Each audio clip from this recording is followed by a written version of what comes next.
आज रंगली बजार स्थित थेकचुम छोएलिङ गुम्पाको 25वां स्थापना दिवस मानेपा संघ अनि गुरुवर संघ साथै सम्पूर्ण भक्तजनद्वारा केक अनि प्रसाद वितरण गरी बडो धुमधामसँग पालन गरेको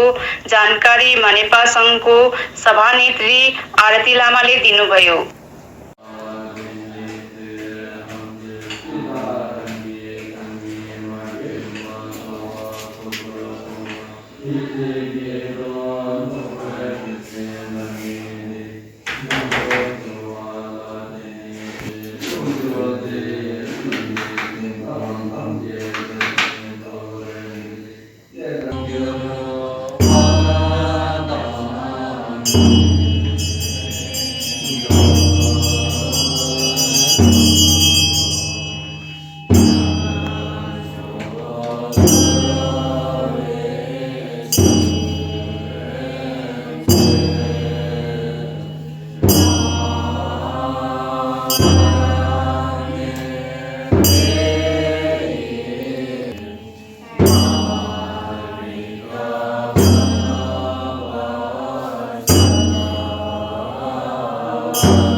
हामीले यो कार्यक्रमलाई ठुलो रूपमा दिनुको लागि चाहिँ हामीलाई कतिवटा कुरामा त्यति सुविधा भएन, तसर्थ सानै रूपमा पनि यो जुन विशेष कार्यक्रमलाई यसरी तपाईँ हामी आज थेक्चुम छोएलिङ गुम्पा त्रियाना धर्मदीप गुम्बा अथवा रङ्गली गुम्बामा यसरी नै उपस्थित रहेर र यो कार्यक्रमलाई समापन दिन लागेको छौँ। र अब लगभग 25वां जुन स्थापना दिवस र यसरी समय बित्नु कति पनि टाइम लाग्दैन, हिजो अस्ति जस्तो लाग्छ, तथापि 25 वर्ष लगभग होइन, यो पालि 25 वर्ष पुरा भएर अब लगभग 26 को यो जुन उमेर गइरहेको छ र हामीले यसमा धेरै कुराहरू सायद सिक्यौँ पनि, जान्यौँ पनि, अनि कतिवटा कुराहरू त्यसरी नै अब सिक्नुपर्ने कुराहरूलाई र त्यतिकै हामीले र सिक्न सकेनौँ अथवा त्यो कुरोपट्टि हाम्रो ध्यान भएन र 2 वर्षसम्म हामीलाई कोभिडले गर्दाखेरि पनि पछाडि पार्यो। तथापि अब जे जस्तो होस्, यो धार्मिक एउटा सङ्गठन हुना कारणले गर्दा र भगवानको जस्तो कि हाम्रो कुन्चु सुम भनेर हामी जो यसरी मानिरहेका हुन्छौँ, अथवा त्रिरत्नको जुन चाहिँ हामीले शरण जानुपर्ने कुराहरू छ र त्यसरी नै शरण गइसकेर र गर्नुपर्ने हाम्रो सङ्गठनले धेरै कामहरू र यसरी नै कतिवटा र यसरी गरेर लगेको। अनि अब गर्नुपर्ने कुराहरूलाई पनि हामीले ध्यान दिनुपर्ने कुराहरू र यो 25 बजेदेखि जुन चाहिँ अवलोकितेश्वर हाम्रो जो चेरिसी छ अथवा खुजे छिम्बो नाम्खै ग्याल्बो भनेर चाहिँ भन्छौँ, अथवा अवलोकितेश्वर अनि त्यसरी नै महाकरुणामय उहाँको जो किलखोरमा अथवा यहाँ मण्डपमा र उहाँको प्रति स्वरूपहरू तयार गरेर अथवा उहाँको जुन बलि वस्तुहरू तयार गरेर, बलि तर्पण वस्तुहरू तयार गरेर, अथवा हामी तोर्मा भनेर भन्छौँ, र बलि तर्पण वस्तुहरू तयारी गरेर बिहानी 10 बजेदेखि हामीले पूजा सुरु गरेका थियौँ। र त्यसरी नै उहाँको जुन पूजा आराधना, त्यसरी नै जप साधना जो ओम मानी पद्मे हुँ भनेर चाहिँ यो अति नै महान मन्त्र छ, यो मुक्ति मन्त्र अथवा यो शान्ति मन्त्र। र यो मन्त्र र विश्व शान्तिको निमित्त र यसरी नै हामीले त्यो साधना समापन गऱ्यौँ। र अब हामीले त्यसपश्चात स्याक्पा अथवा प्रायश्चितको निमित्त सम्पूर्ण प्राणीहरूले जुन चाहिँ अब गरेको गल्तीहरूमा र कतिवटा अब त्यसरी नै पाउनुपर्ने आज यही जीवनले प्राय पाउनुपर्ने जुन चाहिँ माफीहरू छ, त्यसको लागि चाहिँ हामी कुञ्जुसुमलाई साक्षी राखेर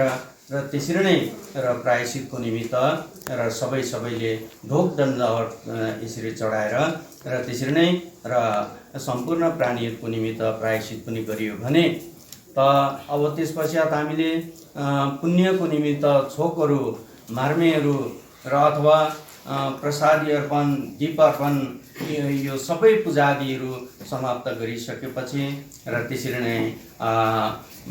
12 साढे 12 को मध्याह्न विश्व शान्तिको निमित्त जुन चाहिँ भक्ति प्रार्थना छ, यो भक्ति प्रार्थना हाम्रो जुन चाहिँ आराध्य देव चेरिसी अथवा अवलोकेश्वर उहाँको नै हामी प्रार्थना गर्नेछौँ। र यो प्रार्थना अघि भने चाहिँ विश्व शान्तिको निमित्त नै हामी यो प्रार्थना सदाभर गर्छौँ। अनि विशेष गरेर मृतवासीहरूको मुक्तिको निमित्त पनि यो हामी प्रार्थना गर्छौँ। र यो मुक्तिको निमित्त अनि शान्तिको निमित्त यो प्रार्थना र सबैको निमित्त यो चाहिँ अति नै आवश्यक भएको हुनाले गर्दा र यो गर्नेछौँ मानिपाको पक्षमा। र अब त्यसपश्चात हामी लगभग 3 अनि उपस्थित हार्दिक स्वागत जनाउँदै म त्यस्तै प्रोग्राममा अर्को ठाउँ जानु परेको हुनाले कि तपाईँलाई पर्खाउनु अब धेरै समय लाग्यो र त्यसमा म क्षमाप्रार्थी छु। तपाईँहरू मानिपा सङ्घ भन्छ, हाम्रो फुल नाम चाहिँ दार्जिलिङ रङ्गली बुद्धिस्ट मानिपा सङ्घ हो। यो चाहिँ 25 वर्ष पुरा भएको 25औँ स्थापना दिवस हो। अब भोलिदेखि हाम्रो यो सङ्गठनले 26 वर्षको उमेरमा टेक्न जान्छ र अब त यो उमेर पुगेको चाहे मान्छे होस् चाहे एउटा सङ्घ सङ्गठन होस् सम्झाइरहनु नपर्ने अब त्यसै पनि बुद्धिहरू एकदम परिपक्व भइसकेको उमेर हो यो 25। यही राख्दै हामी यो म सुरु गर्न लागेको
विशेष यो हाम्रो स्थापना दिवसको यो केकलाई काट्नुभन्दा पहिला अघि हामी गुरुलाई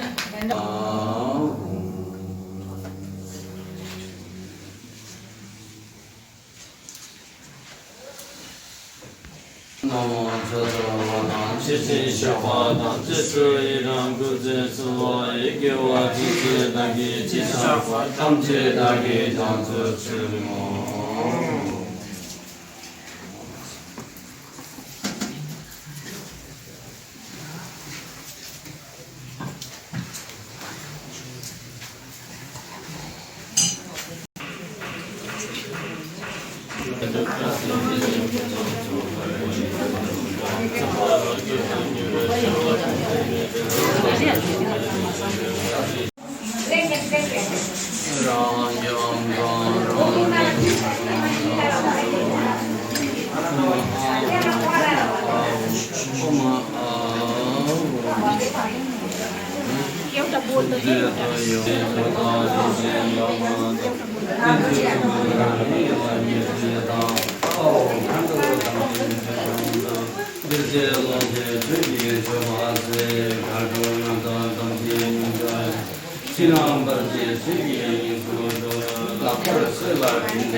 जम्मा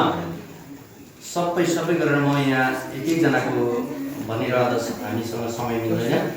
र म सबैजनाको एकै साथमा जम्मा यहाँ गन्ती हामीसँग अघि हुन गएको छ र 1,03,09,100 र 1,03,09,100 जुन चाहिँ जब पुगेको छ र यसरी नै साङ्गेको कृपा सबैलाई बसिरहनु सकोस् भन्दै अब हामी विशेष समापनको जुन टाँसी मङ्गल विसर्जन विधि यो कुरा गर्नेछौँ।